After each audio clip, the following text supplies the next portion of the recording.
स्वागत है भाई आप सभी लोगों का एक नई वीडियो में। 5:20 हो रहे हैं। वो अपनी टैक्सी आ रखी है भाई, बड़ी मुश्किल से आई यार। मैंने इस बंदे को बोला कैंसिल मत कर दी वरना मेरी लंका लग जाएगी अगर तूने कैंसिल कर दी तो, क्योंकि मेरी 6 बजे बस है। यहाँ से 15 मिनट दूर बस स्टेशन भी है। तो अच्छा हो भाई, इतनी बड़ी टैक्सी आई है मित्सुबिशी आउटलैंडर।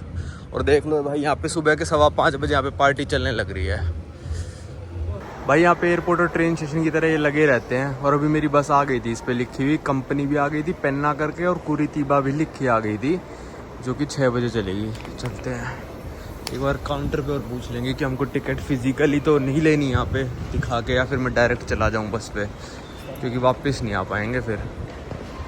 भाई ब्राज़ील में ट्रेन वगैरह ना होने के कारण इतनी बस चलती है ना। देखो यहाँ पे लिख रखा है अर्जेंटीना पैराग्वे भी जाती है बस यहाँ से डायरेक्ट ही। बोलीविया भी जाती होगी, चिल्ले भी जाती है, अर्जेंटीना चिल्ले वगैरह। यहाँ तो मैंने देख लिया, यहाँ मेरी बस की कंपनी नहीं है, इनमें से भी नहीं है। और देखता हूँ पेन्ना करके, बोरी मेरी बस की कंपनी। कुरीतिबा रियो डी जेनेरो लिखा है ना, पेन्ना। तो भाई मैं टिकट काउंटर पे 1-2 बंदे खड़े थे, मैंने उनको काट के मैंने डायरेक्ट पूछ लिया उससे कि भाई मेरी ये बस है, मैं क्या करूँ, क्योंकि लेट हो रहा था मैं। वो बंदा बात ही करे जा रहा है। तो बोला मेरी टिकट देख के सिंचर 2 मतलब 52 पे जाओ और वहाँ पे आपकी बस मिलेगी आपको। तो मतलब फिजिकल टिकट नहीं लेनी। यार ब्राज़ील में बहुत मुश्किल है बस की टिकट लेना। पता नहीं क्या क्या डॉक्यूमेंट आपसे ऑनलाइन ही मांग लेंगे कि भाई ये दो ये दो ये दो। कई बार तो ऐसा होता है ब्राज़ीलियन डॉक्यूमेंट मांग लेते हैं और आप बुक भी नहीं कर सकते। मैंने बड़ी मुश्किल से बुक करी थी कल ये। इसके बारे में सब चर्चा बाद में कर लेंगे, अभी थोड़ा लेट हो रहे हैं। और मैं आपको बताना भूले कहाँ जा रहे हैं। जी हाँ, आज हम फाइनली अर्जेंटीना जाने लग रहे हैं। पर साओ पाउलो से मेरे को सस्ती फ़्लाइट नहीं मिल रही थी, दूसरी सिटी से मेरे को सस्ती फ़्लाइट, बहुत ज़्यादा सस्ती फ़्लाइट मिल गई मेरे को। तो हम चलते हैं वहाँ पर। ये 60 नंबर देख लो कितने प्लेटफॉर्म है यहाँ पे। 70-75 तो प्लेटफॉर्म है यहाँ पे, 70-75 नहीं 72 प्लेटफॉर्म है भाई 72 प्लेटफॉर्म्स हैं इस बस स्टेशन पे। तो भाई यहाँ आ गया मैं 52 प्लेटफॉर्म नंबर पे। कुरीतिबा लिखा है 6 बजे जाएगी। तो पता नहीं लाइन लगी हुई है अभी, तो धीरे धीरे करके बंदों को अंदर भेज रहे हैं। अच्छा वहाँ पे टिकट वगैरह चेक करा रहे हैं और वो पासपोर्ट वगैरह। भाई मैं आपसे बात क्या कर रहा था कि ना, यहाँ पे कई साइट्स ऐसी हैं ब्राज़ील में कि ब्राज़ीलियन आईडी अगर आपके पास नहीं होगी ना, पहली बात तो ब्राज़ील में मैंने पिछली बार भी बताया था, लोगों ने वीडियो देखी नहीं, ब्राज़ीलियन आईडी नहीं होगी ना तो एयरपोर्ट के पास सिम कार्ड भी नहीं बेचते। बड़ी मुश्किलों से बेचेंगे आपको, एक्स्ट्रा पैसे लेंगे, ये करेंगे वो करेंगे, क्योंकि ब्राज़ीलियन आईडी पे रजिस्टर होती है। फिर दूसरी बात भाई, कल मैं बस बुक कराने लगा, भाई कहाँ रहते हो ब्राज़ील में, अपना ब्राज़ील का मतलब जैसे आधार कार्ड नंबर होता है ना इंडिया में, वो वाला नंबर डालो, पेमेंट कौन कर रहा है उसका डिटेल डालो, ये डालो वो डालो। मैंने कहा भाई क्या कर रहे हो भाई मैं कोई शादी थोड़ी ना कर रहा हूँ जो इतनी डिटेल ले रहे हो। इतनी डिटेल तो शादी वाले भी नहीं लेते आजकल जितना ब्राज़ील में। मैं एक फ़्लाइट भी बुक नहीं कर पाया यहाँ पे इनकी लोकल एयरलाइन से, क्योंकि वो भी कह रही ब्राज़ीलियन आईडी डालो, ये डालो वो डालो, पता नहीं क्या ड्रामा था। तो एक साइट मिली मेरे को brasilbybus.com करके, ब्राज़ील में एस लगा लेना। उन्होंने बस कहा कि अगर आपके पास ये वाला डॉक्यूमेंट है, CPH कहते हैं, अगर ये नहीं है तो फिर आप पासपोर्ट नंबर डाल सकते हो अपना। तो मैंने वो डाल दिया था तो बुक हो गई थी बस, ठीक है। ये आई थी दिक्कत। अब कुरीतिबा से पहले मेरी फ़्लाइट है डायरेक्ट अर्जेंटीना की, ब्यूनस एयर्स की, और फ्लाइट है शाम को 5 बजे। ये बस मेरे को कुरीतिबा अगर उस दिन की तरह ख़राब नहीं हुई और टाइम के हिसाब से इस बस को पहुंचाना चाहिए मेरे को अराउंड 12 या 12:30 बजे। तो चलते हैं भाई इस बस में अर्जेंटीना की तरफ। यहाँ से ही फ़्लाइट मिल रही थी पर मेरे को बजट में भी नहीं लगी, और वहाँ से जो मेरे को फ़्लाइट पड़ी है ना बहुत ज़्यादा ही सस्ती पड़ी है भाई। तो मैंने कहा वहाँ से ही करा लेते हैं, वो ज़्यादा सही रहेगा। लो भाई ये पहुँच गए हम 6:30, कितने बज गए अभी, 1 बज गया। 6 बजे चली थी बस, तो 7 घंटे बाद कुरीतिबा। अब यहाँ से हमको जाना है एयरपोर्ट। बिल्कुल सही टाइम पे पहुँचे हैं, टॉयलेट कर लेते हैं। और 5 बजे फ़्लाइट है, यहाँ से लगभग 25-30 मिनट दूर एयरपोर्ट है। ऊबर ही कराएंगे क्योंकि अभी पब्लिक ट्रांसपोर्ट एक दिन के लिए छानने का मन नहीं करता मेरा किसी देश में। अर्जेंटीना में पूरा पब्लिक ट्रांसपोर्ट यूज़ करेंगे, तो पहले टॉयलेट यूज़ कर लेते हैं और फिर चलते हैं। देखो भाई वहाँ पे उनकी वो वाली ऑरेंज कलर वाली टैक्सियाँ खड़ी हैं, ठीक है, और कितने कम लोग हैं वहाँ पे। और यहाँ देखो सारे बस से उतर के यहाँ पे आ गए, क्योंकि सारी ऊबर्स यहाँ पे आ रही हैं। क्योंकि भाई इन टैक्सी वालों की आदत है ना कि 100 की कोई चीज़ होगी उसको 500 में बेचेंगे पहले, फिर बार्गेन करेंगे, फिर 200 तक आएंगे, और ऊबर वाले रेट पे आपको भी नहीं लेके जाएंगे। और सेफ्टी का नहीं पता, ऊबर में एटलीस्ट आप मच सेफ़ हो इससे। और आप कहोगे भाई साओ पाउलो में उतर के गर्मी गर्मी कह रहा था, फिर तूने यही क्यों पहन ली, जीन्स क्यों पहन ली। जीन्स तो खैर आपको दिखती नहीं है, तो ये इसलिए पहन ली क्योंकि आप कभी भी फ़्लाइट में ट्रैवल कर रहे हो, एयरपोर्ट पे हॉल्ट है आपका, या फिर बस में ट्रैवल कर रहे हो जो एसी वाली बस है, वहाँ पे आपको हमेशा भाई पूरे गर्म कपड़े पहनने हैं, क्योंकि इतनी ठंडी हवा चला देंगे ना। इतनी ठंड हो गई थी यहाँ पे बस में, मेरे को ठंड लग रही थी, मेरे को पता है फ़्लाइट में भी ठंड लगेगी। तो अभी आ गई है शायद गाड़ी हमारी, लग तो मस्त रहा है वैसे यार, ठंडी ठंडी हवा सी चल रही है।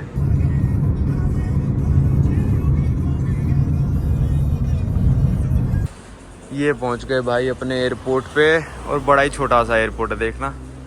तो यहाँ से डोमेस्टिक डिपार्चर्स पता नहीं, यहीं लिखा था डोमेस्टिक लिखा है वैसे तो ये, पर चलो चलते हैं देखते हैं क्या है, क्योंकि अर्जेंटीना एयरलाइंस का यहीं से लिखा है। और इंटरनेशनल डिपार्चर्स इस साइड है। बंदा छोड़ के तो मेरे को सही गया था, पूछ रहा था अर्जेंटीना एयरलाइंस से है, मैंने कहा हाँ। तो वैसे अर्जेंटीना में तो यार वही उड़ती होगी, डोमेस्टिक तो उड़ती नहीं है। तो देख लो भाई यहाँ से कहाँ कहाँ एयरलाइन उड़ती हैं, 2-3 एयरलाइनें। अजूल भी यहीं की है, लटम तो मतलब पूरे लैटिन अमेरिका में उड़ते, गोल इनकी है। तो यहाँ ये रही Argentina airlines 1655 gate 3, status estimated gate 3 से। चलो भाई आज हम जाएंगे इस एयरलाइन से, एरोलिनास अर्जेंटीना, मतलब इन्होंने स्पेनिश में लिख दिया अर्जेंटीनियन एयरलाइंस है इसका मतलब वैसे। तो भाई बोर्डिंग पास मेरे को मिल गया भाई, इतने प्यारे हैं ना यहाँ के बंदे। पिछली बार भी जब मैं आया था ना तो मेरे पास बोलीविया से रिटर्न टिकट नहीं थी, तो उसने मेरे को बहुत समझाया था ब्राज़ील एयरपोर्ट पे। मैंने वीडियो में बताया था कि भाई आपको चाहिए यार रिटर्न टिकट, बोलीविया वाले मांगते हैं, हर गोरे से भी मांग रहे थे, चाहे कोई सा भी पासपोर्ट था उसके बाद, और कह रहा था इंश्योरेंस भी चाहिए ही चाहिए। बड़े प्यार से मेरे को काउंटर पे खड़ा रखा था, फिर मैंने को उनके काउंटर से ही बुक कर दी थी टिकट। मैंने कहा तुम ही कर दो अपनी एयरलाइन की मेरी रिटर्न टिकट ब्राज़ील की, तो उन्होंने कर दी थी, और मतलब बड़े प्यार से बात करी। आज भी भाई यही हुआ, मैं गया काउंटर पे, पहले पोर्तुगीज़ बोली, मैंने कहा मेरे को नहीं आती भाई, कहता गुड आफ्टरनून, मैंने कहा हाँ भाई। तो पासपोर्ट लेके कहता you have checked out of Argentina, मतलब कुछ ऐसा कि बाहर जाने की फ़्लाइट है अर्जेंटीना। मैंने कहा मैंने बुक नहीं करी है। फिर कहता अच्छा तो आपके पास DNE है। DNE होता है भाई अर्जेंटीना का ई वीज़ा टाइप, ये $200 का मिलता है। वैसे अर्जेंटीना का वीज़ा फ्री है इंडियंस के लिए, अगर आप एम्बेसी से जाके लेते हो। उसका बहुत ही लंबा प्रोसेस है, आप अर्जेंटीना की एम्बेसी की वेबसाइट पे जाके पढ़ सकते हो क्या प्रोसेस है। पाजी ने वैसे ही लिया है, नवदीप पाजी ने, तो बड़ा लंबा प्रोसेस है, पर वो फ्री ऑफ कॉस्ट है। मैंने $200 वाला लिया है जो घर बैठे मिल जाएगा आपको, ई वीज़ा है। मेरा वीज़ा आया था लगभग 20 से 25 दिनों में, पर ये वीज़ा वही बंदे अप्लाई कर सकते हैं जिनके पास वैलिड US वीज़ा है। तो मेरा वो आ गया था, मैंने उसको वीज़ा दिखाया, फिर एक बंदे को बुलाया उसने, वो कहता कि ये अर्जेंटीना जा रहा है पर इसके पास रिटर्न टिकट नहीं है। तो वो बंदा आया, कहता आपके पास नहीं है टिकट, क्योंकि अर्जेंटीना गवर्नमेंट कहती है कि चाहिए होती है। तो मैंने कहा यार बात ऐसी है कि मेरा क्रूज़ है अंटार्कटिका का, और अगर मतलब वो क्रूज़ 5 दिन लेट हो जाए, 2 दिन लेट हो जाए, 1 दिन लेट हो जाए, तो मैं क्या करूँगा, फिर टिकट तो मेरी वेस्ट हो जाएगी वो वाली। तो कहता हाँ मैं समझ गया आपकी बात, कहता दे दे इसको बोर्डिंग पास, कोई दिक्कत नहीं है। फिर थोड़ी देर बाद वो बंदा सोच समझ के इंग्लिश से बना के अपनी, कहता I want to visit your country. मैंने कहा इंडिया जाना चाहता है ब्राज़ील से? कहता हाँ, कहता मैं इंडिया के आसपास की कंट्री और इंडिया जाना चाहता हूँ अगले साल अपनी छुट्टियों में। तो बंदा भी खुश हो गया, तो बोर्डिंग पास मेरे को दे दिया। कहता एग्जिट रो चाहिए आपको, मतलब एग्जिट रो में थोड़ा वो होता है कि लेग स्पेस ज़्यादा होता है, पर एग्जिट रो वाली सीट रिक्लाइन नहीं होती, ये सब ड्रामा सा होता है। मैंने कहा 3 घंटे की फ़्लाइट है, मैंने कहा विंडो सीट दे दो मेरे को, तो उसने विंडो सीट मेरे को दे दी। तो मेरे को तो लग रहा है प्लेन खाली सा ही होगा, और कुछ अनाउंसमेंट भी कर रहे थे, मेरे को समझ में नहीं आई। तो मेरे को तो बोर्डिंग पास मिल गया भाई, हम चल रहे हैं यहाँ से अर्जेंटीना। और इतना छोटा एयरपोर्ट है भाई, अभी पीछे ही इमिग्रेशन का है, पर वो अभी तक खुला ही नहीं है। उन्होंने कहा अभी 30 मिनट बाद खुलेगा इमिग्रेशन, क्योंकि यहाँ से पैराग्वे जाती है फ़्लाइट, चिले जाती है, यहाँ से आपकी यूरुग्वे जाती है, यहाँ से अर्जेंटीना जाती है। पर वो दिन में एक या फिर 2 फ़्लाइट ही उड़ती हैं, या फिर मतलब हफ्ते में 1 उड़ेगी, हफ्ते में 3 उड़ती हैं, हफ्ते में 2 उड़ती हैं, ऐसे है। तो इमिग्रेशन वाले वो आइसलैंड जैसा सिस्टम है कि अपने मतलब आराम से आते हैं। तो चलो चलते हैं, इमिग्रेशन कराते हैं और अर्जेंटीना की तरफ। लो भाई सिक्योरिटी चेक हो गया, इमिग्रेशन हो गया। इमिग्रेशन पे वो कहती जाती तू तो बैम का मतलब होता है ऑल गुड। मैं अटक जाता हूँ क्योंकि इतनी फ्लुएंट नहीं है ना पोर्तुगीज़, मतलब 10 ही 15 शब्द आते हैं मेरे को, फ्लुएंट की बात कर रहा हूँ। तो मैंने बहुत सोच समझ के बोल दिया बैम का मतलब गुड, तो हंसने लग गई कहती है ओके ठीक है। खुद ही चेक करा फिर सब कुछ खुद ही, जहाँ इनका वीज़ा होता है बिल्कुल अच्छी स्टैम्प मारते हैं ब्राज़ील वाले। और उसी के नीचे स्टैम्प मार दी, खुद ही चेक करा, एक सवाल नहीं पूछा, बस बोर्डिंग पास दिखाओ, ठीक है अर्जेंटीना जा रहे हो जाओ, कोई दिक्कत नहीं है। चलो भाई चलते। 3 ही गेट है बस यहाँ पे इंटरनेशनल के, 1 2 3, डोमेस्टिक का बिल्कुल ही अलग है। और ये रहा गेट नंबर 3। अभी 2 घंटे कुछ और है फ्लाइट चलने में। भाई ये आगे लगा है अज़ुल एयरलाइंस का प्लेन, और वो आगे लग गया अपना एरोलाइंस अर्जेंटीना का प्लेन, मतलब अर्जेंटीनियन एयरलाइंस का। भाई चलो आ गया टाइम चलने का अपनी कंट्री नंबर 119 की तरफ, अर्जेंटीना।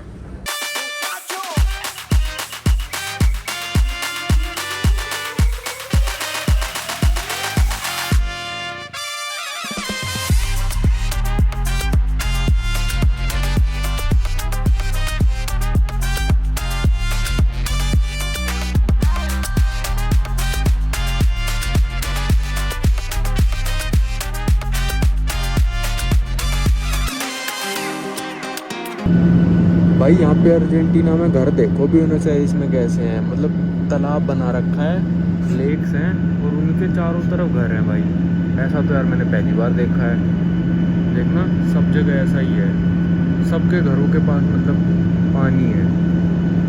और इस तरफ तो बिल्कुल ही जंगल है इस तरफ, और इस तरफ सारे घर देखो कैसे हैं ये, वो देखो सबके घरों के पास पानी पानी।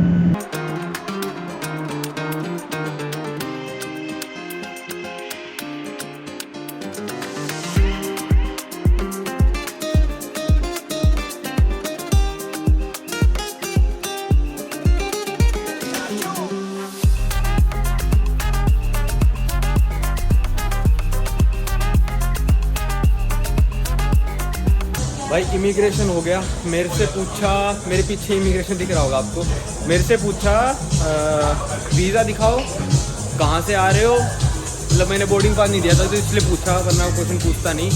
और तीसरा सवाल था कि कहाँ रुकोगे, हाँ होटल बुकिंग दिखाओ, बस मैंने दिखाया कि ये मेरी होटल बुकिंग। कहता ब्यूनस आयर्स में, मैंने कहा हाँ, तो कहता ठीक है जाओ, कह दिया उसने, और अपना इमिग्रेशन हो गया। अरे स्टैंप भी नहीं लगाई भाई उसने, अरे यार स्टैंप नहीं लगाई इसने, तो ये तो पंगा ना हो जाए मेरे साथ। चलो नहीं होएगा, क्या पंगा वंगा तो क्या ही होएगा, और कहीं लगा देंगे स्टैम्प। इन्हें कंप्यूटर में तो हो ही चुका, रजिस्टर की में आ गया, फिंगरप्रिंट भी लिया है मेरा, फोटो भी खींची है मेरी। तो बैग वैग लेना नहीं है। देखो 2 ही फ्लाइट आई हैं यहाँ पे, कुरितिबा से और रियो से। चलो बाहर चलते हैं हम। भाई ये आ गए हम अर्जेंटीना के अंदर। अब यहाँ देखते हैं क्या क्या सीन करना है। सीन मतलब काफ़ी चीज़ें हैं जो यहाँ पे करनी पड़ेंगी। अब तो खाली हो गया एयरपोर्ट, ख़त्म। तो भाई यहाँ पे तो एयरपोर्ट ये ख़त्म ही हो गया, बाहर एग्जिट है डायरेक्ट। यहाँ तो कोई करेंसी एक्सचेंज भी नहीं है भाई, कार रेंटल है, एक एटीएम है और एक वो कैफ़े सा है, एक ही है, बस ख़त्म। भाई आप सोचोगे ये एक्सचेंज क्यों ढूंढ रहा है, क्योंकि भाई अर्जेंटीना में ना यहाँ पे करेंसी की ब्लैक मार्केट चलती है। जैसे इनका जो करेंसी है बहुत ज़्यादा गिर चुकी है।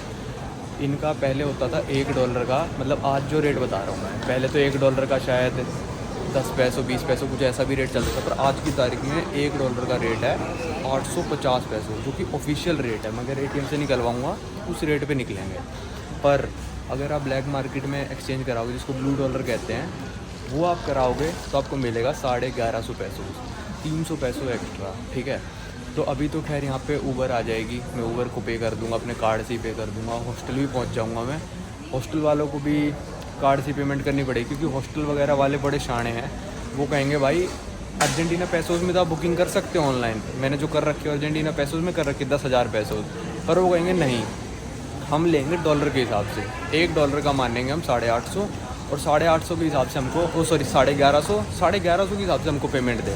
तो ज़्यादा झगड़बाजी करने की ज़रूरत नहीं है। आपके जो पैसे बचेंगे ना, वो बचेंगे सिर्फ दुकानों में, लोकल स्टोर। मतलब अगर आप एक्सचेंज नहीं कराओगे ब्लैक मार्केट से तो आपको नुकसान होएगा, क्योंकि इन सब लोगों ने जो रेट रख रखे हैं ना, वो ब्लैक मार्केट के हिसाब से रख रखे हैं। तो यहाँ से मैं सोच रहा हूँ थोड़े बहुत तो कैश निकलवा ही लूँ भाई, क्या पता कब ज़रूरत पड़ जाए। कल एक्सचेंज करा लेंगे, क्योंकि अभी मैं सोच रहा हूँ इंडियन रेस्टोरेंट खाना खाने भी जाना है, तो उनको भी मैं कार्ड से दूंगा। तो मतलब कहीं से निकलवा ले, यहाँ से कार्ड से निकलवाओ तो भी वही पड़ेगा, वहाँ पेमेंट करो तब भी इतना ही। चलो थोड़े बहुत निकलवा लेते हैं, मतलब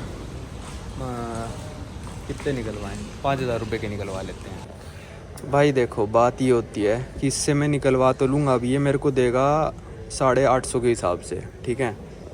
पिन मांग रहा है, पहले पिन भर दूँ एक बार, तो मेरे को 850 के हिसाब से देगा, दुकान वाले मेरे से 1150 के हिसाब से लेंगे। लो भाई, ये विड्रॉल ही एक्सेप्ट नहीं करता, छोड़ो। भाई ये आ गया मैं एयरपोर्ट के बाहर, और ब्यूनस एयर्स में 2 एयरपोर्ट हैं। एक का कोड है EZE, वो थोड़ा दूर है, उस पर सारी इंटरनेशनल आती हैं, और ये वाला है मतलब एक तरह से डोमेस्टिक मान लो, या फिर मतलब आसपास के देशों से आती है। इसका कोड है AEP, आरोपार के जॉर्गो न्यूबेरी, AEP इसका कोड है। तो ये बिल्कुल मतलब ये मान लो शहर के बीचों बीच सा ही है। देखो यहाँ पे गाड़ी चलने लग रही है, यहाँ से निकला मैं और यहीं पे गाड़ियाँ चलने लग रही है। अब इन टैक्सी वालों से तो मैं वैसे भी नहीं ले सकता, मेरे पास कैश ही नहीं है, तो मेरे को ऊबर ही बुलानी पड़ेगी। अब भाई आ गई गाड़ी, तो मेरे को यहाँ से शहर तक छोड़ देंगे। सिर्फ 5500 पैसों में आ रही थी यहाँ से शहर तक, मतलब बहुत पास ही है शहर। 5500 पैसों हो गए, 800 के हिसाब से लगा लो आप, शायद $7 के करीब हो गए, पर क्या पता वो ज़्यादा मांग ले। 5000 पैसे वैसे मतलब ब्लैक मार्केट के हिसाब से लगाऊं तो $5 होते हैं, पर अब मैंने कार्ड से पेमेंट करी है तो लगभग 7 के हिसाब से कटेंगे। पर यहाँ पे खबर भी आई थी एक बीच में कि अर्जेंटीना गवर्नमेंट ने ऐसा कर दिया कि फॉरेनर्स को ना ब्लैक मार्केट में चेंज ना कराने पड़े, उनके अकाउंट से लगभग ब्लैक मार्केट वाला रेट कटेगा। पर देखते हैं क्या होता है, मैं आपको बता दूंगा कैब से उतरने के बाद पता चल जाए कितने कटे हैं। तो जनरली जो टैक्सी आती है ना ऊबर से, वो आती है नॉर्मल गाड़ियों जैसी, जैसी ये खड़ा है, ठीक है। पर ये बंदा मतलब ऊबर वालों ने लिख दिया कि तो ऊबर वालों ने लिख दिया कि आपका वेटिंग टाइम घटाने के लिए हमने नॉर्मल टैक्सी भेज दी। देखते हैं भाई ये बंदा हमसे कितने पैसे लेता है।